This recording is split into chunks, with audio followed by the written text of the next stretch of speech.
Alam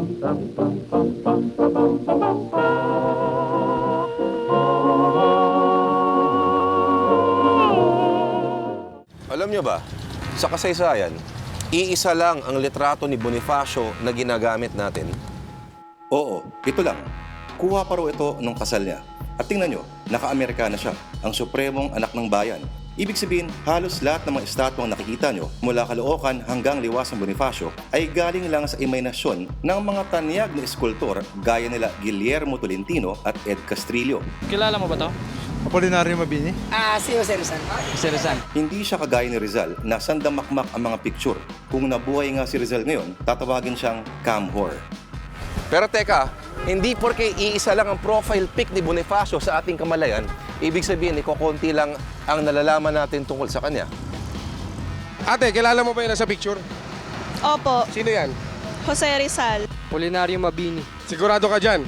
Pustahan tayo. Stahan. Kailan siya ipinanganak? Hindi ko alam. Hindi ko natandaan eh. Sunod kay Rizal, si Andres Bonifacio na yata yung pinakasikat na bayani. Pero, ang tanong, ano nga ba alam natin sa buhay ni Bonifacio? Paano siya namatay? Binaril po siya sa may luneta. Paano nga ba? Nakipaglaban ho. Laban saan? Nagkaroon po ng himagsikan. Sino pumatay sa kanya? Si Batman. Sinasabi ng ilang mga historiador na mali daw ang turo sa mga textbooks. Ang paglalarawan kay Ka Andres bilang mahirap pa sa daga ay hindi raw makatarungan. Hindi nga siya singyaman ni Rizal, pero hindi naman daw ganun kaduka na para namang ganito. Malapit-lapit daw sa lower middle class. Gumagawa raw ng baston at abaniko ang pamilya Bonifacio. Grade 4 lang ang inabot pero nag-self-study naman daw at nagbasa ng mga aklat gaya ng Les Miserables ni Victor Hugo, The Wandering Jew ni Eugene Sue, History of the French Revolution at Lives of the American Presidents. So, kitang-kita na hindi siya mangmang. At si Andres naman, nung tumanda, ay nagtrabaho sa mga German at British na trading firms bilang ahente, mensahero at bodegero. At bilang patunay na hindi rin siya gano'ng kahirap, siya ay isang mason. At hindi raw tumatanggap ang mga mason ng mga mangmang at dukha bilang mga miyembro. Pero teka, dito ako nalilito. November 30 natin sineselebrate ang Bonifacio Day, birthday niya. Pero bakit ang Rizal Day? December 30, araw ng kanyang kamatayan. Bakit ganon?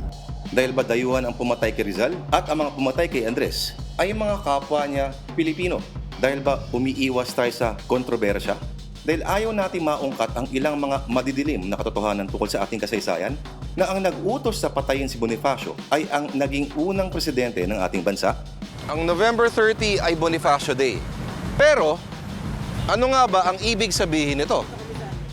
Hindi lang basta ito tungkol sa pagiging matapang, pero pati na rin ang ideya ng pag-ahon mula sa putik ng kahirapan sa pamamagitan ng pagsisikap. Tandaan, ang leksyon ng buhay ni Andres Bonifacio ay hindi lang basta tungkol sa katapangan dahil kung tutuusin, masyado na ring maraming matatapang noon.